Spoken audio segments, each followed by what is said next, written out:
नमस्कार, आपका स्वागत है। चलिए जानते हैं देश दुनिया की तमाम बड़ी खबरों को सिर्फ 10 मिनट में।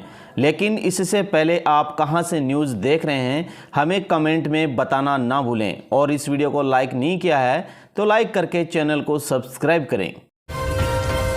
लेह हिंसा को लेकर सोनम वांगचुक को अरेस्टेड किया गया है। 2 दिन पहले प्रदर्शनकारियों ने बीजेपी ऑफिस फूंका था। लगातार तीसरे दिन कर्फ्यू है, स्कूल कॉलेज भी बंद कर दिए गए हैं।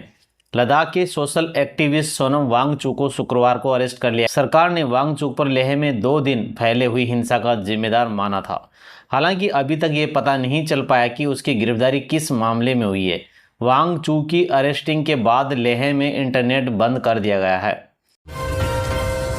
दिल्ली एनसीआर में पटाखे बनाने की इजाजत, बिक्री पर रोक रहेगी। सुप्रीम कोर्ट बोला सिर्फ क्रैकर्स बना सकेंगे, बैन का आदेश लागू नहीं हो सका। सुप्रीम कोर्ट ने दिवाली से पहले शुक्रवार को दिल्ली एनसीआर में पटाखा बनाने की इजाज़त दे दी है। कोर्ट ने कहा कि जिन मैन्युफैक्चरर के पास ग्रीन पटाखा बनाने के लिए NWRI national environment engineering research institute और PESO petroleum and explosive safety organization का परमिट है, सिर्फ वे ही पटाखा बना सकते हैं। बरेली में आई लव मोहम्मद विवाद पर बवाल हुआ। जुम्मे की नमाज के बाद भीड़ सड़क पर उतरी। पथराव, पुलिस ने लाठीचार्ज किया। बरेली में जुम्मे पर आई लव मोहम्मद विवाद को लेकर 3 जगहों पर बवाल हो गया। पुलिस ने हालात पर काबू पाने के लिए लाठीचार्ज किया और लोगों को दौड़ा दौड़ा कर पीटा। इससे पहले भगदड़ मच गई। दरअसल मौलाना तौकीर रजा ने मुस्लिमों से शहर के इस्लामिया ग्राउंड में प्रदर्शन करने की अपील की थी।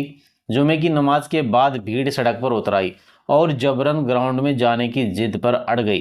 पुलिस के मुताबिक भीड़ को रोका गया। इस पर भीड़ ने तोड़फोड़ शुरू कर दी, धार्मिक नारे लगाए और उग्र हो गए।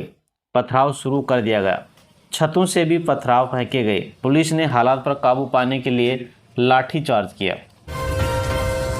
आरजेडी नेता तेजस्वी यादव ने कहा, चुनाव के बाद जेडीयू का कोई भविष्य नहीं है। कुछ लोग भाजपा में जाएंगे और कुछ आरजेडी में आएंगे। जो भाजपा की सोच रखने वाले लोग हैं वो वहां जाएंगे, और जो सामाजिक न्याय और धर्मनिरपेक्षता में विश्वास रखते हैं वे आरजेडी में शामिल होंगे। कांग्रेस नेता अधीर रंजन चौधरी ने बिहार में एनडीए की मुख्यमंत्री महिला रोजगार की योजना पर कहा, ये चुनाव से पहले रेवड़ी बांटने का ऐलान है। अभी से लोगों को लुभाने का सिलसिला चल रहा है।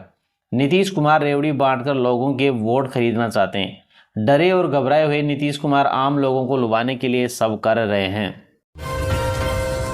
MiG-21 फाइटर की आखिरी उड़ान, एयरफोर्स चीफ ने सवारी की। 62 साल बाद रिटायर हुआ। 1965 और 1971 और कारगिल जंग में शामिल रहा। भारतीय वायुसेना की रीढ़ कहा जाने वाला MiG-21 एयरक्राफ्ट शुक्रवार को रिटायर हो गया। चंडीगढ़ एयरबेस में फाइटर जेट को अंतिम विदाई दी गई। आज से विमान की सेवाएं आधिकारिक तौर पर खत्म हो गई हैं। विदाई समारोह में एयरफोर्स चीफ AP सिंह ने 23 स्क्वाड्रन के 6 जेट के साथ आखिरी उड़ान भरी। स्क्वाड्रन लीडर प्रिया शर्मा ने भी फ्लाई पास्ट में हिस्सा लिया। 1963 में एयरक्राफ्ट चंडीगढ़ में ही वायुसेना में शामिल हुआ था। 62 साल की सर्विस के दौरान सुपरसोनिक MiG-21 ने 1965 के भारत पाकिस्तान युद्ध, 1971 के बांग्लादेश मुक्ति संग्राम और 1999 के कारगिल युद्ध और 2019 के बालाकोट एयर स्ट्राइक में महत्वपूर्ण भूमिका निभाई। सुप्रीम कोर्ट बोला, राजस्थान के हर थाने में कितने CCTV कैमरे लगे हुए हैं, राज्य सरकार 2 हफ्तों में जवाब दे। पुलिस कस्टडी में 11 लोगों की मौत का मामला सामने आया है। सुप्रीम कोर्ट ने पुलिस कस्टडी में 11 लोगों की मौत के बाद थाने में CCTV कैमरों की कमी से जुड़े मामले पर सुनवाई की। कोर्ट ने शुक्रवार को राजस्थान सरकार से राज्य के सभी थानों में लगे CCTV कैमरों की जानकारी मांगी है।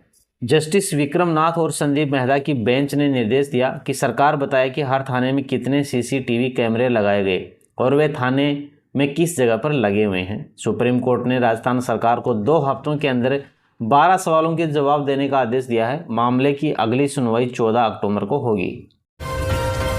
बिहार की 75 लाख महिलाओं को 10-10 हज़ार रुपये मिले।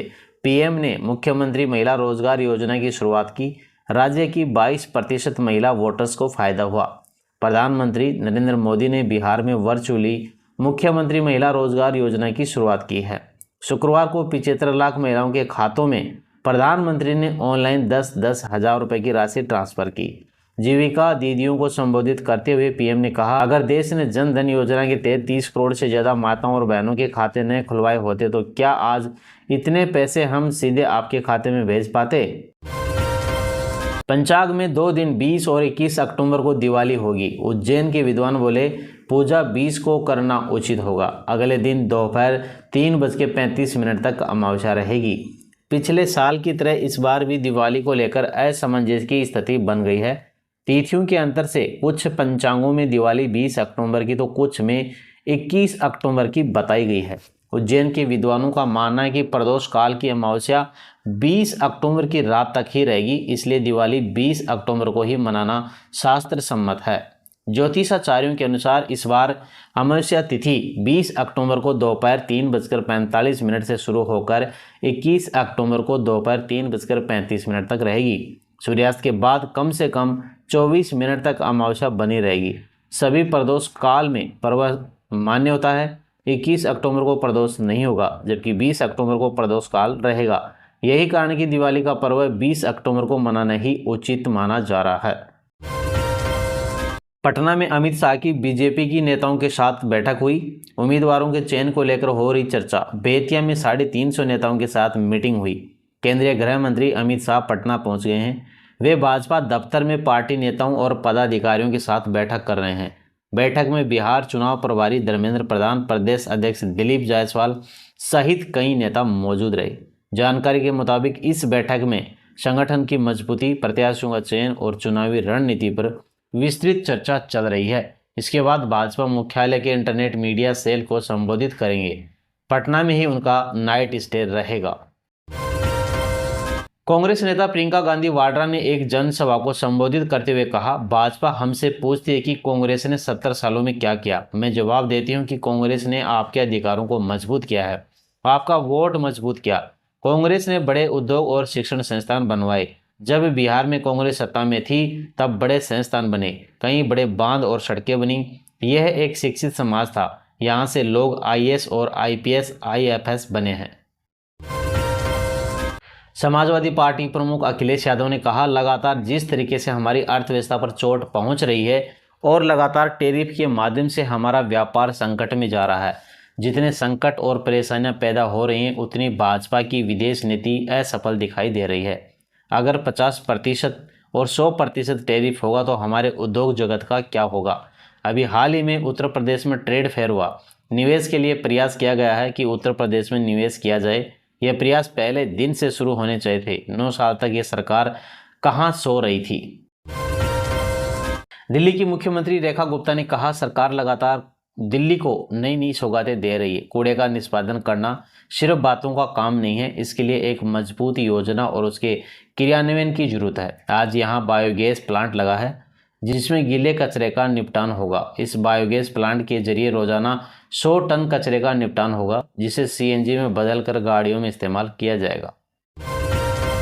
बीजेपी के लिए मुगले आजम का गाना प्ले करना पड़ेगा। ओवैसी बोले, हैप्पी बर्थडे मोदी सही है तो आई लव मोहम्मद में एंटी नेशन क्या है।